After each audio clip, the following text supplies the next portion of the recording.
Should I tell them now, or do you want to? The room went silent so fast, I could hear the grandfather clock in the hallway ticking between breaths. A moment earlier, everyone had been applauding my brother. Thanksgiving dinner was supposed to be a celebration. Instead, it had turned into a coronation. My brother had pushed back his chair, lifted his glass, and announced that our parents were officially giving him ownership of the family business after New Year's. No warning, no discussion, just a public declaration. Then he smiled across the table at me. And before anyone asks, he said, "Claire understands this is the best decision for everyone." Every face turned toward me. Aunts, uncles, cousins, people who had watched me spend 15 years helping build that company. I felt my mother's eyes avoiding mine.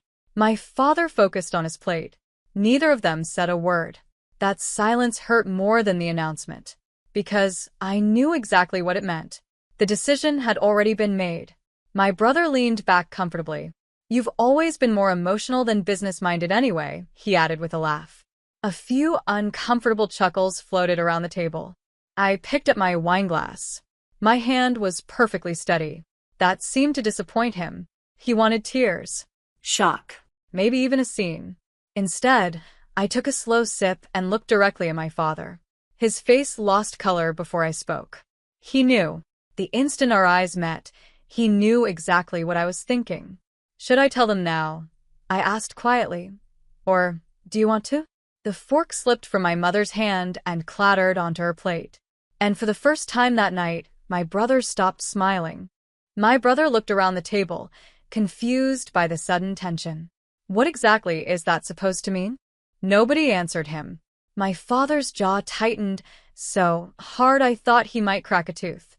My mother stared at her napkin. That was all the confirmation I needed.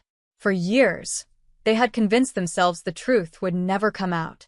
They thought I would keep protecting them, keep carrying their secret, keep sacrificing my own future to preserve the image of a perfect family. I set my glass down. "You should probably explain why you're giving him a company that legally shouldn't belong to either of you anymore." Several relatives exchanged puzzled looks. My brother laughed. "Okay, now you're just being dramatic." I ignored him. My attention stayed on my father. "Tell them." His face turned pale. "Claire, this isn't the time." The words nearly made me smile. Not the time. After 15 years of broken promises, it was finally the perfect time. My uncle leaned forward. "What is she talking about?" The room felt smaller, hotter. Every eye moved between my father and me. My mother finally spoke.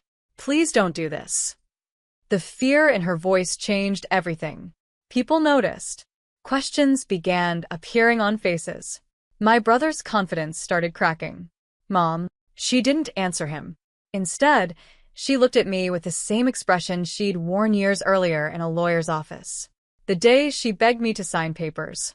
The day she promised the arrangement was temporary. The day she swore our family would make everything right. I reached into my purse. My father's eyes widened immediately. "Claire." A warning. A plea. A threat. Maybe all three. Slowly, I pulled out a folded document. The original document. The one nobody outside our immediate family had ever seen. And when my uncle recognized the signature at the bottom, he stood up so quickly his chair slammed into the wall. "That's impossible." My uncle's voice came out as a whisper. The entire table stared at the document in my hands. I unfolded it carefully, smoothing the creases that had formed over years of being hidden away. My brother looked irritated more than concerned. He still believed this was some emotional protest. Some desperate attempt to steal attention from his big moment. "You're seriously bringing paperwork to Thanksgiving?" he asked. Nobody laughed. Not anymore. My uncle stepped closer. "Claire, where did you get that?" "You know where," I said. His expression answered the question for everyone else. He recognized it. My father buried his face in his hands. The room became painfully quiet. I glanced at the signatures. My grandfather's signature sat at the bottom. Strong. Certain. Written 3 months before he died. The sight of it still hurt, because unlike most people in that room, he had always been honest with me. Always. "Dad." my brother asked nervously. My father didn't respond. That frightened him more than anything I could have said. I looked around the table. These aren't company records, I explained. This is my grandfather's ownership transfer agreement. My cousin frowned. Ownership transfer to who? Nobody answered. Not immediately. My mother began crying. Small tears at first, then bigger ones. The kind that come when someone realizes a lie has finally reached its expiration date. My brother stood. Somebody tell me what's happening. I met his eyes. For the first time all evening, I saw uncertainty there. Real uncertainty. Not arrogance. Not superiority. Fear. The business wasn't left to Dad, I said. It wasn't left to Mom. My brother stared at me. Every relative leaned forward. Every breath seemed suspended. The company was transferred directly to me.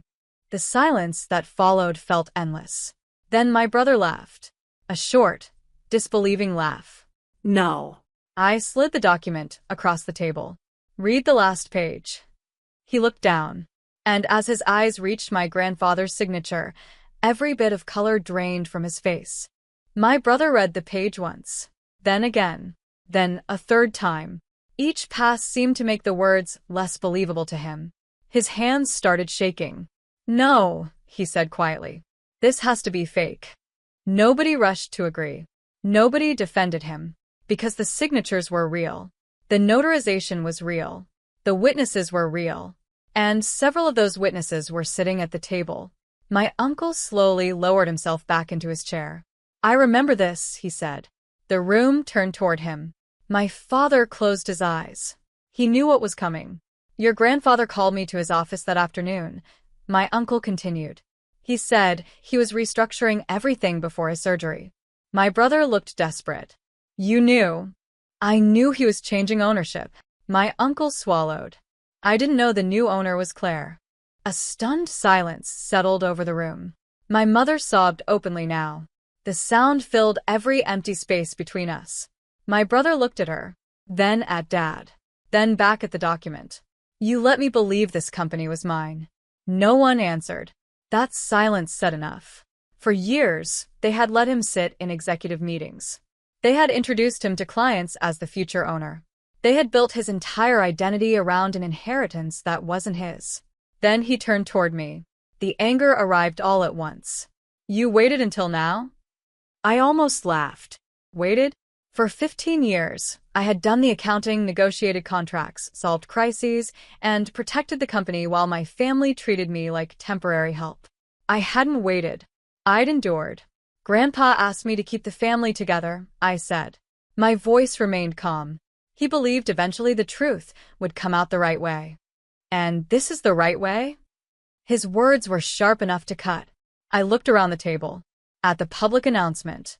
At the celebration planned without me. At the inheritance they had just stolen in front of our entire family. Then I looked back at him. No, I said softly. The right way ended when Dad stood up and lied to everyone tonight. My father's chair scraped against the floor as he finally stood. And the first words out of his mouth changed everything. She's telling the truth. My father's voice sounded older than I had ever heard it. Not tired. Defeated. The room froze. Even my brothers stopped arguing. My father looked around the table as though seeing everyone for the first time. Friends. Relatives. People who had respected him for decades. People who believed he had built the family business into what it was. He took a long breath. Then another. I never owned the company. The confession landed harder than any accusation could have. My aunt covered her mouth. One cousin actually whispered, "Oh my God." My father nodded toward me. Claire inherited it from her grandfather. Nobody moved. Nobody spoke. The truth was finally standing in the middle of the room where everyone could see it. My brother stared at Dad. You knew this the whole time. Yes. You let me believe I was next. Yes. Each answer seemed to hit him like a punch. My mother began crying harder. Please stop, she whispered. But there was no stopping now. 15 years of deception had finally cracked open. My father sat back down heavily. We thought we had time. The statement almost made me angry. Time. That had always been their excuse. More time. One more year. One more conversation. One more opportunity to make things right. Meanwhile, I kept carrying responsibilities that officially weren't mine while they kept promising ownership discussions that never happened. My brother turned toward me. His face was pale. You could have taken everything years ago. Yes. Why didn't you? For a moment, the answer caught in my throat. Because I loved them. Because I trusted them. Because every holiday, every birthday, every family gathering came with another promise that things would be fixed soon. I finally looked him in the eye. Because I believed our family mattered more than a title. His expression shifted. Not softer. Worse. Because he had realized something. The company wasn't the biggest secret sitting at that table. And when he asked his next question, my mother's face completely fell apart. What else aren't they telling me? The question hung in the air. Nobody wanted to answer it. Not my father. Not my mother. Certainly not me. Yet the silence itself became an answer. My brother slowly stepped away from the table. The confidence that had carried him through the evening was gone. What else? He repeated. His voice sounded smaller now. More vulnerable. For the first time, I wasn't looking at the brother who had spent years assuming the business was his.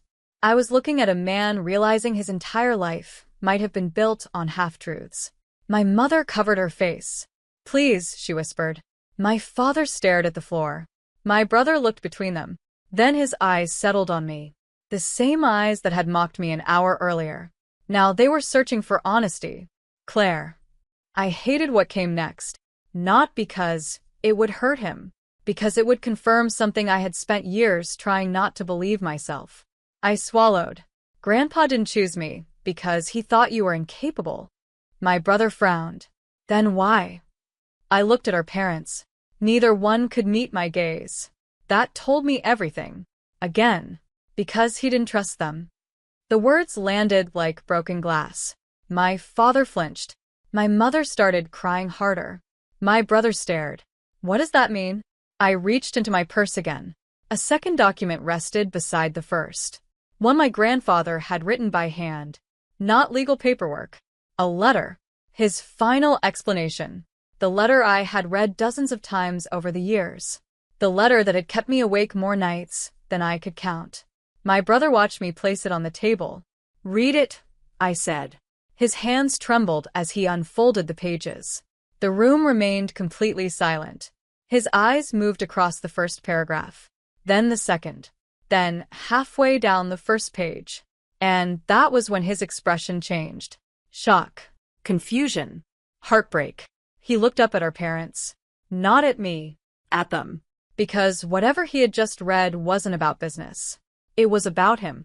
And judging by the terror on my parents' faces, they knew exactly which paragraph he had reached. My brother lowered the letter slowly. His hands were trembling so badly the pages rattled against each other. No, he whispered. My mother broke first.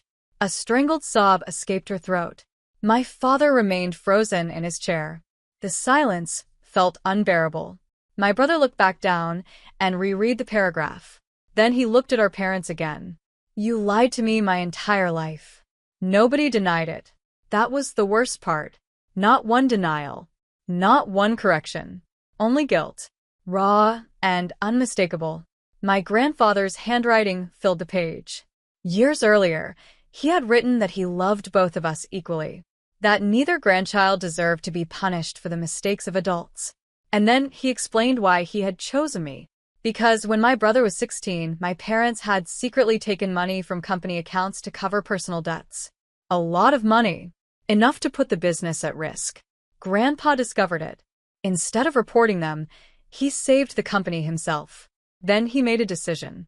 Ownership would pass to the one person he believed would protect it from family pressure. Me. The letter made one thing painfully clear. My brother had never known. He had never participated. He had never benefited. He had simply been raised inside a carefully constructed story. The anger drained from his face. What remained was devastation. He turned toward me. All these years you knew? I nodded. His eyes filled with tears. Not because he lost the company. Because he had lost trust. Trust in the people who raised him. Trust in the future they promised him. trust in the version of his life he thought was real. Then he faced our parents. The room waited. Nobody moved. Nobody breathed. My mother reached for him. He stepped back. And when he finally spoke, his voice was calm enough to terrify everyone. "There's one more thing I need to know." My father slowly lifted his head. My brother's eyes locked onto his. "After everything Grandpa wrote," he said quietly, "tell me why you were planning to steal it from her tonight." Nobody answered immediately. My brother's question sat in the center of the room, like a verdict waiting to be read. My father looked exhausted. Not caught. Not misunderstood. Exhausted. The kind of exhaustion that comes from carrying a lie for too many years. Finally, he spoke. "Because I thought I could fix everything before anyone found out." My brother laughed bitterly. "By giving away something that wasn't yours?" My father had no response. My mother's tears continued falling. For the first time in my life, I felt no satisfaction watching them unravel. Only clarity. The truth had done what years of arguments never could. It had exposed reality. My brother looked at me. "I owe you an apology." The word surprised everyone, especially me. "For what?" "For believing the story they told me," he said. "For assuming you were standing in my way when you were carrying all of us." The room grew quiet again. Then he did something nobody expected. He slid the ownership document back across the table toward me. Not reluctantly. Respectfully. "It was always yours." Those 4 words broke something loose inside me. Not anger. Not grief. Freedom. The weight I had carried for 15 years finally disappeared. A month later, I formally took control of the company. Not one employee left. Most had known who was truly running things anyway. My brother started a business of his own. We weren't as close as before, but for the first time, our relationship was built on truth. As for my parents, they lost something money couldn't buy. Credibility. Trust. The authority they had spent decades assuming would never be questioned. That Thanksgiving, they tried to write me out of my own future. Instead, they revealed themselves to everyone who mattered. And I walked away with exactly what my grandfather intended me to have.